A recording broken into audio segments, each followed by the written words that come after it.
A reading from the Holy Gospel according to Luke, chapter 7, verses 24 to 30. Passage taken from the Message version of the Bible.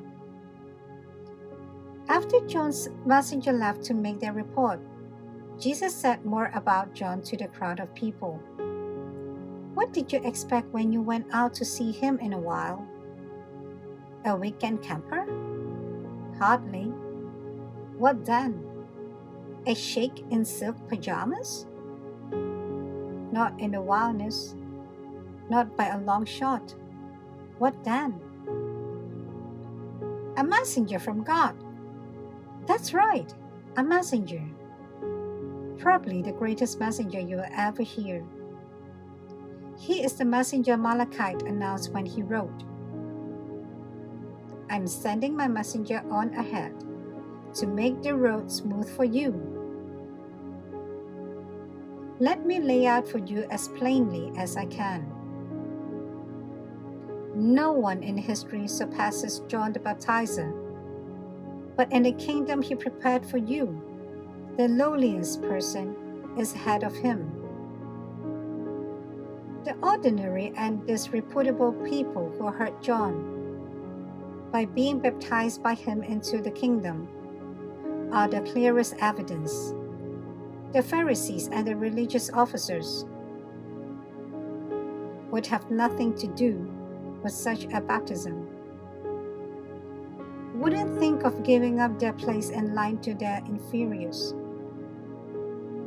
The Gospel of the Lord.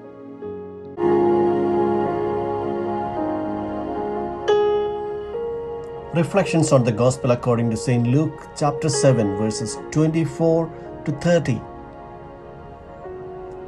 Disciples of John the Baptist asked Jesus whether he was the one who was expected or should they wait for someone else. And the answer was to look around and see how the prophecies are being fulfilled. The blind, the lame, the sick are being healed. The hand of God is at work. After the messengers of John had left, Jesus begins to comment about John to the people around him. I tell you, among those born of women, none is greater than John. Among the long line of prophets, his was a unique privilege. His special role was to prepare the way for the coming of the Messiah.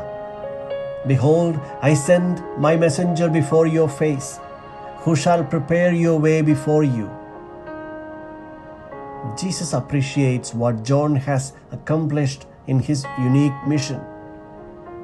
The Lord explains the greatness of John the Baptist to explain to his disciples the magnitude of their own vocation to be the disciples of the Son of God. John came with a unique mission, so important in the eyes of God. But imagine the opportunity of the disciples of Jesus to be companions of the Son of God. John the Baptist, although came with such an important mission, did not have the opportunity to live with Christ. This is the greatness of those who receive the call to be disciples of Jesus. This was a privilege that John was never to know. God walks with us as our companion. And this is the message of Advent and Christmas. Today, halfway through our preparations for Christmas, Jesus stops us on our way and poses these questions to us. What do you go out to see? What are your true values?